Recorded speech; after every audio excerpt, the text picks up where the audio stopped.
Hay veces que solamente tendríamos que escuchar nuestras propias palabras para darnos cuenta que no hacen sentido. Muchas veces decimos, ¿qué tengo que hacer para que Dios me bendiga? Y luego decimos, es que yo no soy una mala persona. Yo no le hago mal a nadie. No robo, no mato, no me meto con él. Si usted se da cuenta, ambas frases son completamente opuestas. Una pregunta ¿qué tengo que hacer? Y la otra habla de lo que no hago. No casca. Y el hecho de pensar que porque no somos una mala persona, no hace que seamos una buena persona por automático. De hecho, tenemos que meditar en el hecho de que Dios no nos prohíbe cosas, ni nos pide que no las hagamos. Todo lo contrario, nos pide que las hagamos. El apóstol Santiago decía, el que sabe lo que es bueno y no lo hace, le es tomado como pecado.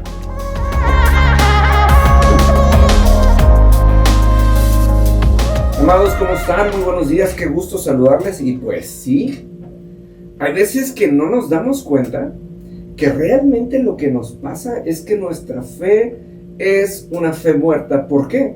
Porque dice la misma Biblia que la fe sin obras es muerta. Quiere decir, aquel que solamente está pensando en que no peca, pero no está pensando en lo que tiene, en lo que puede y en lo que debe de hacer, se está perdiendo de la mejor parte. ¿Por qué se lo digo? Mire, llegó un día Jesús con un hombre joven que tenía tenía muchas riquezas. Y le dice, ¿qué tengo que hacer para llegar al cielo? Y le dice, pues cumple con la ley. Y le dice, con todo cumple. Pues la ley a veces pareciera sonar como si fuera no hagas, no hagas, no hagas. Pero tenemos que tomar en cuenta esto. Cuando Jesús le pidió poner en acción su fe, le dijo, regala todos tus bienes a los pobres. Y no era un reto de quedarse pobre ni despojarse, sino es que le dijo, ¿qué tanta acción estás dispuesto a poner detrás de tu fe?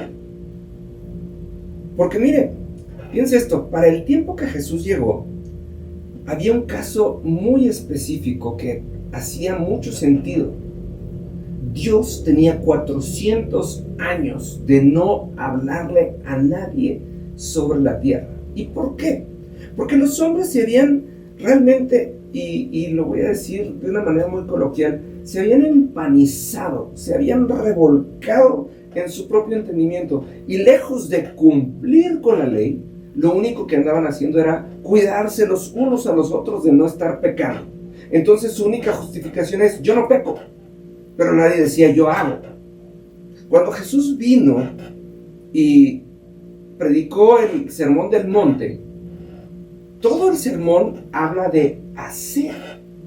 Por eso Pablo, el apóstol, después dijo, sean imitadores de mí como yo soy de Jesús. O sea, le está diciendo, yo actúo como Jesús vino a actuar.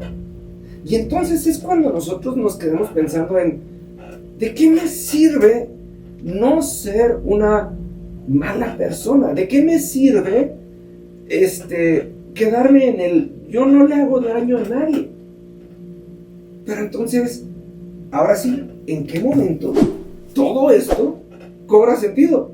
Porque si nada más no hacer cosas malas y no ser una mala persona, tire su Biblia a la basura. No le sirve de absolutamente nada tener una Biblia porque usted no está dispuesto a hacer nada. Pero fíjese nada más. Y aquí es en donde se pone interesante. ¿Qué es lo que dice la Biblia? ¿Qué es lo que dijo Jesús? Fíjese, esto específicamente lo dijo Jesús. Esto está escrito en el Evangelio según San Juan, en el capítulo 14, en el versículo 21. Dice, los que aceptan mis mandamientos y los obedecen son los que me aman. Mi Padre los amará a ellos y yo los amaré y me daré a conocer a cada uno de ellos. Fíjese qué promesa tan intensa. Número 1, los que aceptan mis mandamientos. ¿Qué hay que hacer para aceptarlos? Conocerlos. Número 2, los que los obedecen.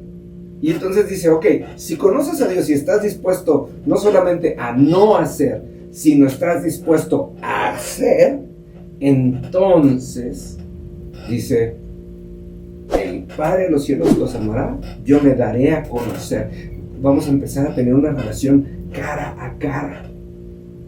Pero no son los 10 mandamientos que nos enseñaron en el catecismo de pequeños. La Biblia no habla de mandamientos forzosos. Cuando habla por eso Jesús vino y los redujo a 2, así. Amarás a tu Dios sobre todas las cosas, con toda tu alma, con todas tus fuerzas y con todo tu ser. Y amarás a tu prójimo como a ti mismo. 2 mandamientos, pero ahora ponlos en práctica. Porque entonces, ahora sí, ya no se trata de no ser una mala persona, sino de ser agradable a Dios, de llegar delante de Él y de verdaderamente ser como Él. Por eso existe esa famosa frase de los 80s que es espectacular, que dice: ¿y qué es lo que Jesús haría? No dice cuáles son los pecados que Jesús no cometería, dice qué es lo que Jesús sí haría. Por eso me encanta, y es una de mis 3 citas favoritas, Juan 14:12, donde dice: las mismas cosas que yo hice, ustedes harán, y aún mayores. Le está diciendo, como Jesús actuó, ustedes actuarán, y aparte tienen la capacidad para hacerlo. De eso se trata. Pero siempre nos quedamos atorados en esa parte de yo no soy una mala persona. No, yo no digo que nadie es una mala persona, pero eso nos deja a una distancia kilométrica de ser una persona agradable a Dios. ¿Quiere usted ser bendecido? ¿Necesita usted ser una persona agradable a Dios? Lo vimos ahorita en la cita del día de hoy.